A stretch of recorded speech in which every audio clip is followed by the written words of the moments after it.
So trellising is a really important technique to learn if you want to maximize a small space. It'll help you grow vertically instead of just horizontally, and you'll get a lot more yield in a smaller footprint.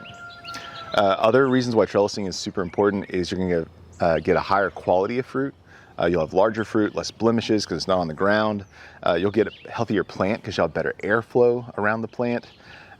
You'll have increased yields as that plant can focus its energy on producing fruit instead of trying to support its own weight. And then, yeah, again, just to reiterate, you'll get so much more food in such a small space. So trellising, there's a lot of different resources out there for how to trellis. There's a lot of kits you can buy online for trellising, and a lot of those I think are overpriced. And so I want to show you how you can trellis with just parts you can get at any hardware store, and you're going to save a ton of money. It'll hold a ton of weight, and you can use it year after year. So I'm going to show you 3 different systems of trellising.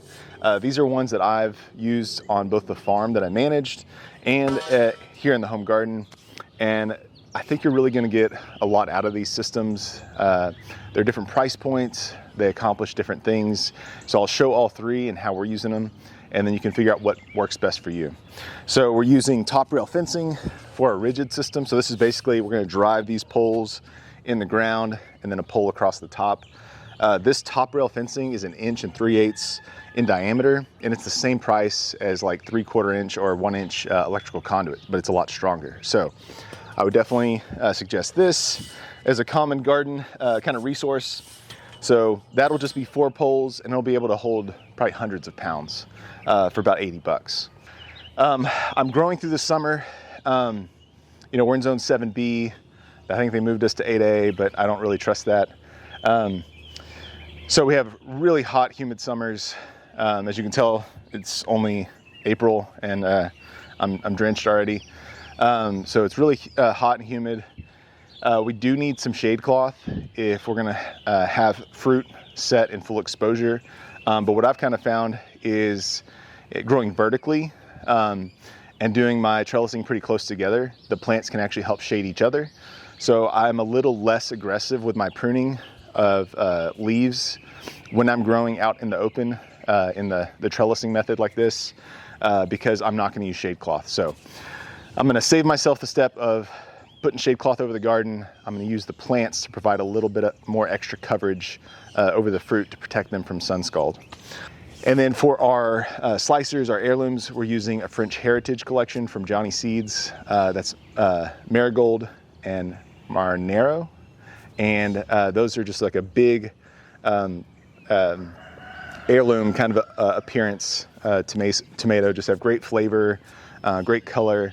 And for those, we're just going to trellis them up to a height of like 8-9 feet, and then by the time we get to kind of midsummer, they'll be done, and I'll just pull them out anyways.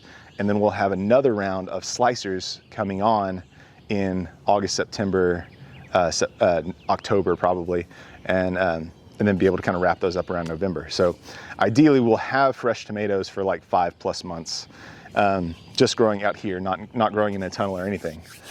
So that's the plan. These slicers or the heirlooms don't typically push through that summer heat, and so I find it best just to pull them out instead of waiting for the temperatures to cool off and then them having kind of resurgence. I'd rather just pull them out, plant something else, and have another round of tomatoes somewhere, you know, somewhere else in the garden ready to come on. I'm gonna do a little pole dancing because farm. Yeah, because you know, farms don't buy themselves. I said farms don't buy themselves.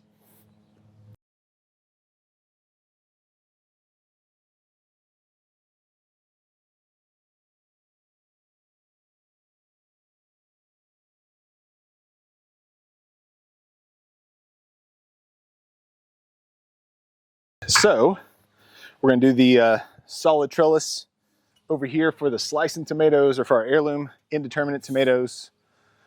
And so I'm going to use this ladder to kind of help me. I got my end rail clamp here, and so I'm going to use the ladder as the second set of hands. Just set this up here.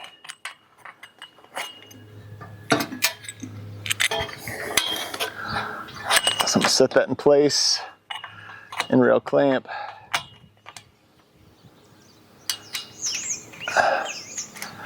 Nut to hold it. I can tell it's sticking way out. About there maybe. Tighten that a little bit. Now I'll go down to the other side, put my other end rail clamp in. And this is gonna be perfect.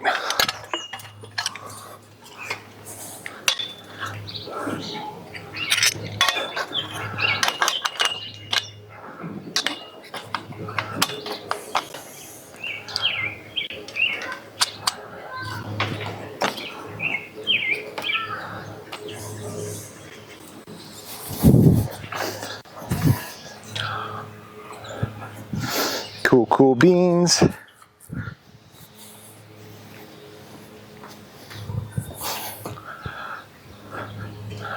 So I'm going to scoot that a little bit further back. All right, so I'm going to scoot this a little further back. Just 'cause I don't need it that far out. And then tighten this up. Same thing on the other side.